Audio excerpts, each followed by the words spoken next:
आज से कुछ साल पहले कुछ प्रोफेशनल माउंटेनियर्स जो कि कई बड़े बड़े माउंटेन्स की पीक तक पहुंच चुके थे, वो ये सोचते हैं कि अब हम जाएंगे और कैलाश पर्वत के ऊपर चढ़ाई करेंगे। लेकिन उन्हें नहीं पता था कि ये डिसीजन उनकी लाइफ का सबसे खराब डिसीजन होने वाला है। क्यों? क्योंकि वो चढ़ने तो जाते हैं, थोड़ी दूर चढ़ते भी हैं, बट थोड़ी देर बाद वो रियलाइज करते हैं कि उनके जो उंगलियों के नाखून हैं वो बड़ी तेज रफ्तार से बढ़ते जा रहे थे। थोड़ी देर और ऊपर चढ़ते हैं और वो ये रियलाइज करते हैं कि उनके जो बाल हैं उसकी लंबाई भी बहुत तेज बढ़ रही थी। उन्हें ऐसा फील होने लगा था कि मानो उनकी जो उम्र है वो बहुत तेजी से बढ़ रही है, यानी वो बुजुर्ग होते जा रहे हैं। उन्हें जैसा ये फील होता है तो वो एक डिसीजन लेते हैं कि अब वो ज्यादा ऊपर नहीं जाएंगे और वो नीचे वापस लौट जाते हैं। लेकिन ये कहानी यहाँ खत्म नहीं होती, क्योंकि इसके एक साल के अंदर अंदर वो जितने भी माउंटेनियर्स थे उन सभी की मिस्टीरियस तरीके से डेथ हो जाती है। तो आखिर ऐसा क्या छुपा है इस मिस्टीरियस कैलाश पर्वत के अंदर, जिसकी वजह से 2001 के अंदर जब चाइना अपना हेलीकॉप्टर भेजती है इसकी रिसर्च करने के लिए, तो उन्हें कुछ ऐसा मिलता है कि उसी समय वो क्लाइंबिंग को बैन कर देती है। सिर्फ इतना ही नहीं, नासा अपनी सैटेलाइट की मदद से जब रिसर्च करता है इस पर्वत की, तो कुछ ऐसी इमेजेस सामने आती हैं जिसकी वजह से हर कोई शॉक हो जाता है। क्या सच में यहाँ पर कुछ छुपा हुआ है? कुछ लोग ऐसा बोलते हैं कि कैलाश पर्वत के अंदर एलियंस रहते हैं, जबकि कुछ लोग ऐसा मानते हैं कि यहाँ पर रहते हैं उनके भगवान। तो चलिए आज समझते हैं डिटेल में साइंस की मदद से the reality of mysterious mountains of Kailash. Kailash पर्वत पर भगवान शिव पार्वती के साथ पिछले 21,000 सालों से मेडिटेट कर रहे हैं। कैलाश पर्वत के अंदर एक हिडन शहर है। Took one strand of what is there on that mountain. You won't believe. I was almost 10 to 15 years younger. Climb that changed mountaineering forever.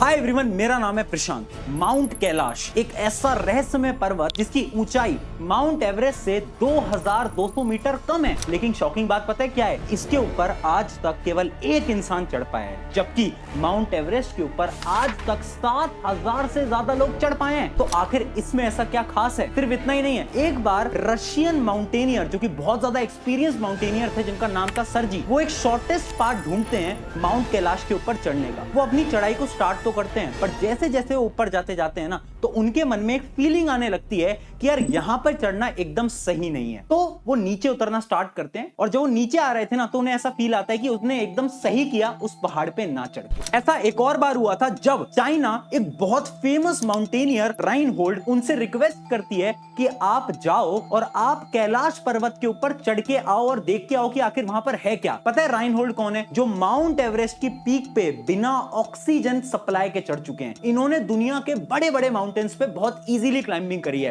पर इन्होंने चाइनीज गवर्नमेंट से बोला कि यहां पर चढ़ना सही नहीं है और आपको भी इस पहाड़ पे किसी को भी चढ़ने के लिए नहीं भेजना चाहिए।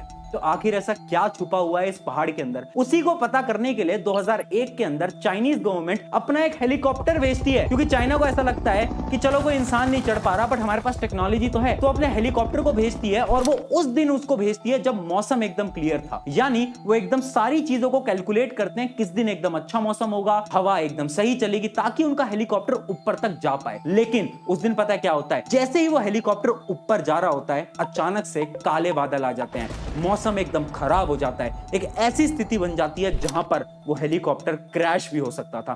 तभी वो जो हेलीकॉप्टर का पायलट था, वो उस हेलीकॉप्टर को वापस से नीचे लेकर आ जाता है, और उसी समय चाइनीज गवर्नमेंट 2001 के अंदर क्लाइंबिंग ऑन माउंट कैलाश को बैन कर देती है। तो इसका जो रहस्य है वो आज मैं आपको बताऊंगा 4 सिंपल पॉइंट्स की मदद से। पर उससे पहले मेरा आपसे एक सवाल है, आपको क्या लगता है, क्या सच में माउंट कैलाश के ऊपर कोई हायर सिविलाइजेशन रहता है या ऑलरेडी रह चुका है? आपका क्या आंसर है? आपको क्या लगता है? यस और नो कमेंट में मुझे जरूर बताना, क्योंकि इस वीडियो के एंड तक आपकी पूरी राय बदलने वाली है। तो समझते हैं 4 पॉइंट्स की मदद से। Point number 1, the geography of mount Kailash. देखो यार, ये जो माउंट कैलाश है ना, ये पहले इंडिया के अंदर आया करता था, लेकिन जो इंडिया चाइना वॉर हुई थी ना 1962 के अंदर, उसकी वजह से जब चाइना ने इंडिया की बहुत सारी टेरिटरी अपने कब्जे में ली, तो ये जो कैलाश पर्वत था ये चाइनीज गवर्नमेंट के पास चला गया, यानी अब ये चाइना का पार्ट बन चुका है। अब इसकी ज्योग्राफी ना बहुत ज्यादा इंटरेस्टिंग है, क्योंकि कैलाश पर्वत से 4 अलग अलग रिवर जाती हैं और पता है वो जो चारों रिवर हैं उनकी अलग अलग डायरेक्शन है। एक रिवर नॉर्थ, एक रिवर ईस्ट, एक रिवर साउथ और एक river waste,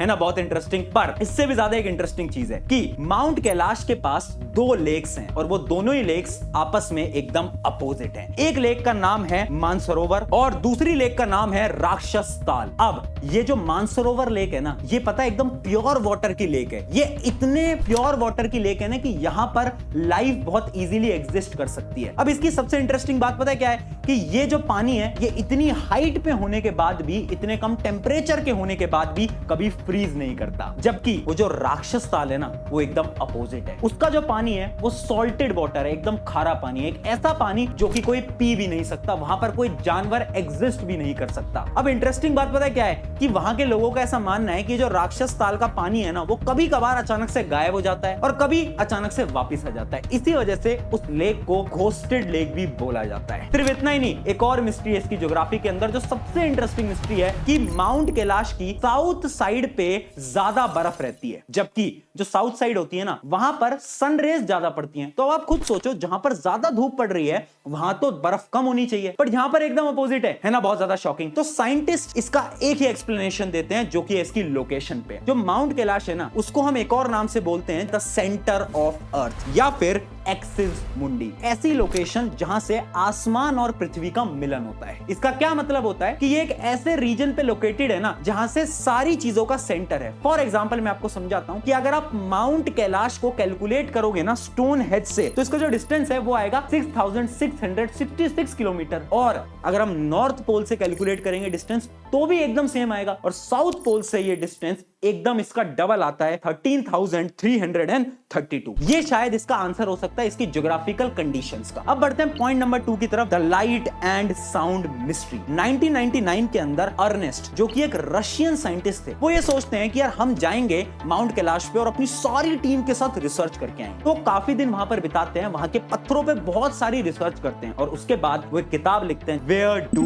we come from. और उस किताब के अंदर उन्होंने क्लियरली बताया कि ये जो कैलाश पर्वत है ना ये एक मैन मेड पिरामिड है, यानी ये बहुत ज्यादा एडवांस टेक्नोलॉजी से बना है जो कि पुराने जमाने में किसी हायर सिविलाइजेशन ने बनाया होगा। सिर्फ इतना ही नहीं, उनकी किताब में ये तक लिखा है कि यहां से रात को 7 अलग अलग रंगों की रोशनी दिखाई देती है। और ये बात सिर्फ उन्होंने नहीं बोली, बहुत सारे लोकल पीपल जो कि आसपास में रहते हैं उन सब ने भी बताया कि रात को कई बार अलग अलग 7 रंग उन्हें दिखाई देते हैं। उसके साथ साथ रात को बहुत अलग अलग प्रकार की वाइब्रेशंस तक वहां से सुनाई देती हैं। पर इसका भी बहुत साइंटिफिक एक्सप्लेनेशन है। 2015 में एक रशियन साइंटिस्ट जाते हैं और रिसर्च करते हैं, जो कि कैलाश पर्वत के आसपास में पत्थर थे ना उन पे वो रिसर्च करते हैं, और रिसर्च सबको शॉक कर देती है क्योंकि वहां से ये पता चलता है कि उन पत्थर के अंदर इलेक्ट्रोमैग्नेटिक एनर्जीज है और कोई नॉर्मल एनर्जीज नहीं है। जब वो उसकी फ्रीक्वेंसी को कैलकुलेट करते हैं तो वो फ्रीक्वेंसी आती है अराउंड 5000 गीगाहर्ट्ज। अगर आपको नहीं पता है, अगर आप साइंस स्टूडेंट नहीं हो, तो ये जो फ्रीक्वेंसी है बहुत ज्यादा होती है और नॉर्मली इतनी फ्रीक्वेंसी एग्जिस्ट ही नहीं करती। यानी वहां पर कुछ तो ऐसा है जिस वजह से इतनी ज्यादा एनर्जी की चीजें वहां पर प्रेजेंट है। और शायद इसलिए ही 1938 के अंदर हिटलर अपनी एक टीम को भेजते हैं माउंट कैलाश की तरफ रिसर्च के लिए, क्योंकि हिटलर को यह पता चल गया था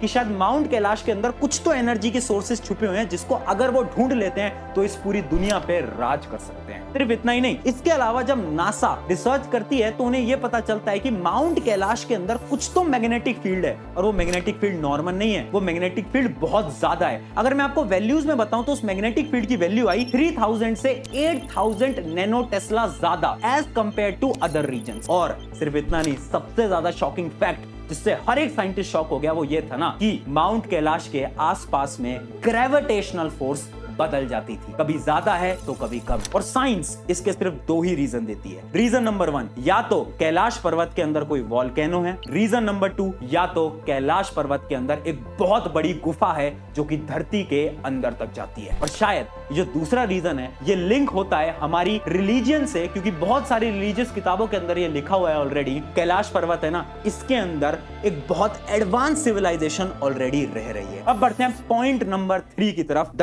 टाइम डायलेशन थ्योरी। आप सबने स्टार्टिंग में सुना था ना कि वो जो माउंटेनर्स चढ़ने आए थे उनके साथ क्या हुआ, उनके जो नाखून थे वो समय से तेज बढ़ने लगे, उनके जो बाल थे वो भी बड़ी तेज रफ्तार से बढ़ने लगे। और ऐसा किसी एक इंसान के साथ नहीं हुआ है, ऐसा हर बार उस इंसान के साथ हुआ हुआ है जो कि इस पहाड़ पे चढ़ने की कोशिश करता है। यानी यहाँ पर कुछ तो है जिसकी वजह से समय तेज रफ्तार में दौड़ने लगता है। अब इसकी रिसर्च से साइंटिस्ट ने इसके पीछे के 3 एक्सप्लेनेशन निकाले हैं। The reason number 1, UV rays. अब देखो ये जो पहाड़ है ना, यहाँ पे यूवी रेज बहुत ज्यादा होती हैं, जिस वजह से आपकी जो स्किन के सेल्स हैं वो डैमेज होने लगते हैं। और जब आपकी स्किन के सेल डैमेज होते हैं ना, तो आपके जो सेल्स हैं वो रिपेयर भी बहुत जल्दी करने की कोशिश करते हैं, जिस वजह से आपकी जो स्किन की एज है वो कम होने लगती है और हमें ऐसा फील होने लगता है कि हम बुजुर्ग होते जा रहे हैं। रीजन नंबर 2, लो ऑक्सीजन। देखो यार, जब भी हम पहाड़ पे चढ़ रहे हैं, ऑब्वियस सी बात है ऑक्सीजन वहां पर कम होगा, और जब कम ऑक्सीजन होता है उसकी वजह से जो मेटाबॉलिज्म होता है वो बहुत ज्यादा हाई हो जाता है, जिस वजह से आपकी जो बॉडी है वो ज्यादा कंज्यूम होती है, जिसकी वजह से आपकी जो एज है वो जल्दी बढ़ सकती है। ये बहुत बार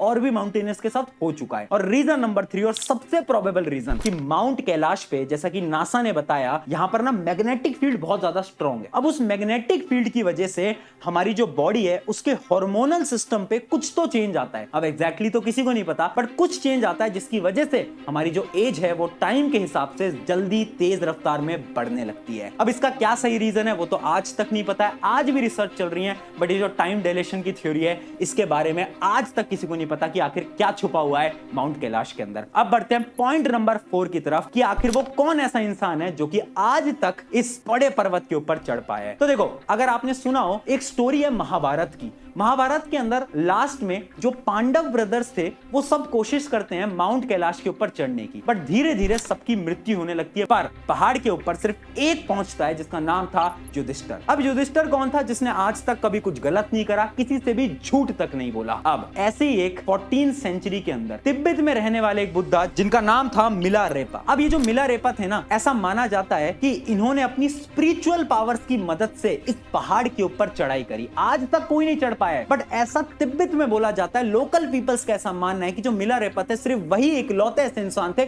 जो कि उस ऊंचाइयों तक पहुंच पाए, और वो भी सिर्फ और सिर्फ उनकी स्पिरिचुअल पावर्स की वजह से। तो है ना बहुत ज्यादा शॉकिंग। पर अब ये कहानी खत्म नहीं होती, अभी भी बहुत सारे अननोन सवाल हैं, जैसे कि आखिर समय तेज रफ्तार से क्यों बढ़ता है, आखिर ऐसा क्या छुपा है माउंट कैलाश के अंदर कि उसके ऊपर से किसी भी फ्लाइट को उड़ने नहीं दिया जाता, यानी उस एरिया को नो फ्लाई जोन बना दिया गया है। एक और सवाल है जो कि ये है कि आखिर ऐसा क्यों होता है कि माउंट कैलाश के आसपास के सारे एरियाज में बहुत तेज अर्थक्वेक आता है, पर कभी भी माउंट कैलाश के रीजन में आज तक अर्थक्वेक फील तक नहीं किया गया है। क्या वहां पर कोई छुपी हुई ताकत है क्या? और तीसरा और सबसे बड़ा सवाल, क्या सच में उसके अंदर एक सुरंग है जहां पर हायर सिविलाइजेशन के लोग रहते हैं? आपका क्या मानना है कमेंट में मुझे जरूर बताना। अगर वीडियो अच्छी लगी अपने एक दोस्त के साथ शेयर जरूर करना। शुक्रिया एवरीवन, मेरा नाम है प्रशांत।